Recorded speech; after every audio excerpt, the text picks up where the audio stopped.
Okay, so now we're gonna convert everything to PEX. Again, making sure that you have your ground wire connected, because now that we're gonna go to plastic, it's important to make sure that everything's well grounded. So we're just gonna cut this off. This old valve kind of looks kind of ugly. So we're gonna take this old valve off. We're gonna cut it down somewhere below here. So I'm just gonna use my auto cut tool here.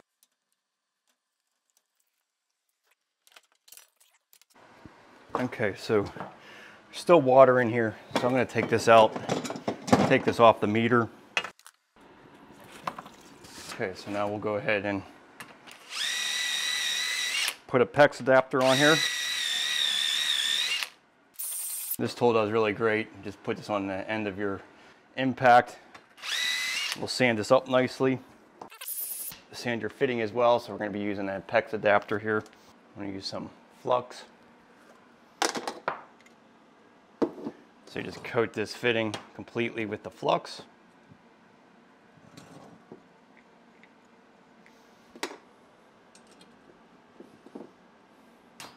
Take any excess flux off of there.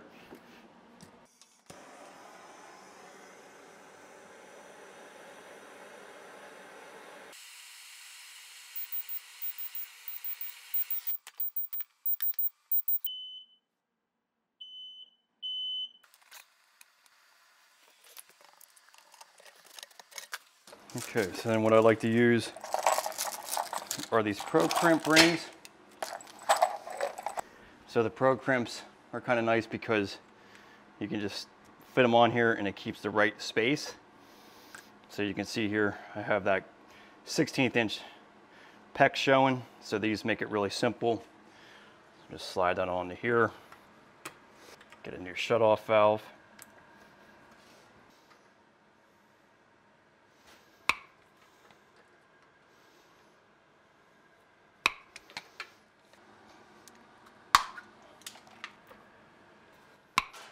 You want to use a no-go-go gauge.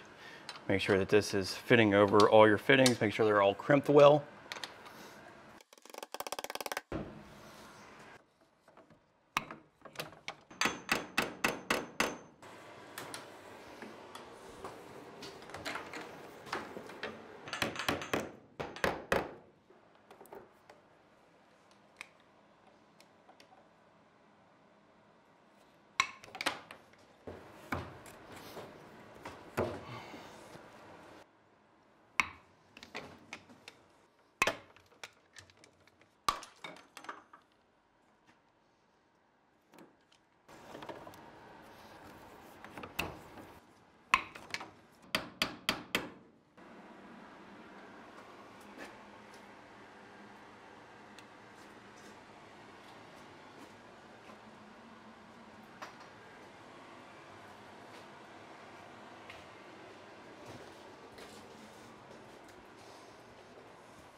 Okay, so toilet for your vanity or for your water supply, you want to be basically 8 inches from the center.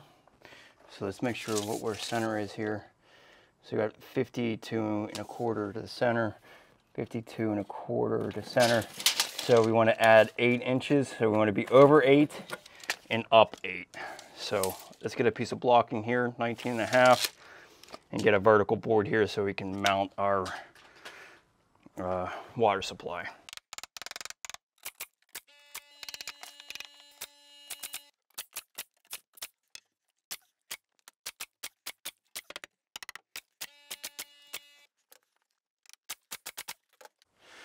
Okay, so we're going to be doing something a little bit uncustomary here, and the main reason is because I really want my water supplies to be on the outside wall.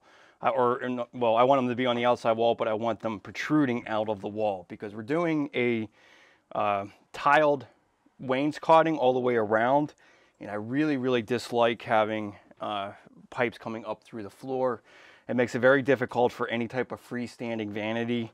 And a lot of times it just simply won't work because there's a lot of shelves now that are being put on the bottom of the vanities and you can't really put a pipe right through that. So we're going to go on the outside wall.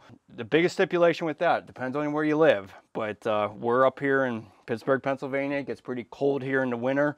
You want to have at least an R15 behind your plumbing. So that's what we're going to do. That's why I buffered out this 1.5 inches, because I'll be able to get my R15 in the background here, so the insulation will be behind my piping. Now I might go ahead and even just add a little bit of pipe insulation around this as well, and we should be good. But the important thing is that we're not really putting the plumbing to where we're going to jeopardize the insulation behind it, because if we would have just went with the regular 2x4 wall here, you wouldn't have had enough insulation behind there, and most likely this would freeze. So what I'm going to do here is we already have our 2x4s kind of put on here. I'm going to be, you know, after I get the subfloor down, we're going to go all the way on every single stud. But you can see here I have a rim joist here that I need to notch to be able to get my plumbing through here, because again, I don't want to be notching, or I don't want to be coming up through the floor. So I'm just going to simply notch this, and then we're going to be putting a new band board over top of this. So I'm only going to be cutting maybe about, you know, a 1/2 inch, 3/4 of an inch to be able to get this piping into that band board.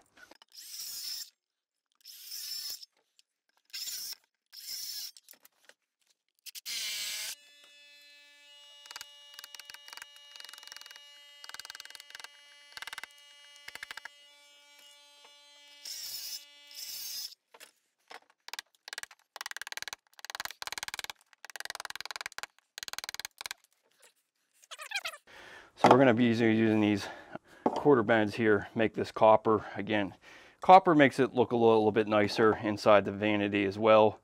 I'm more particular about seeing the exposed copper when we have it for the water supply inside the vanity. You're not going to see it, but this is still a nice way to be able to get your angle stops on here.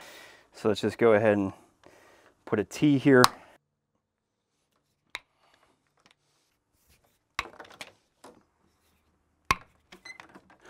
Port here for vanity about 20 inches off the rough-in framing. So we'll just go bring this maybe about 18 inches for our water supplies. You can be above or below, it doesn't really matter, but just as long as they kind of look at the same here. So we'll go something like this.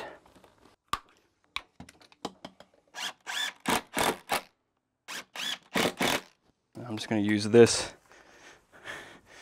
to kind of hold this in place.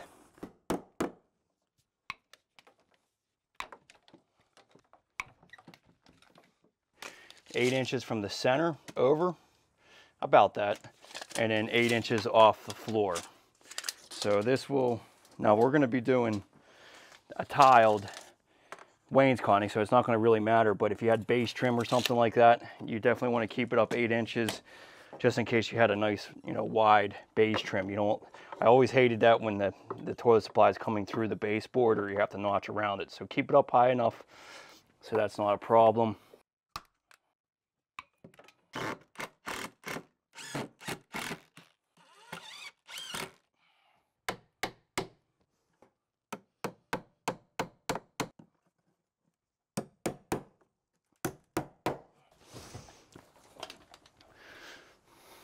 Okay, so then this is going to go to the shower.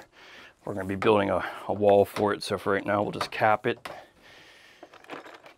So I'll just put a SharkBite cap on it so we can reuse it. So that'll be for the shower. We'll let that just kind of lie there until we're ready to build that wall.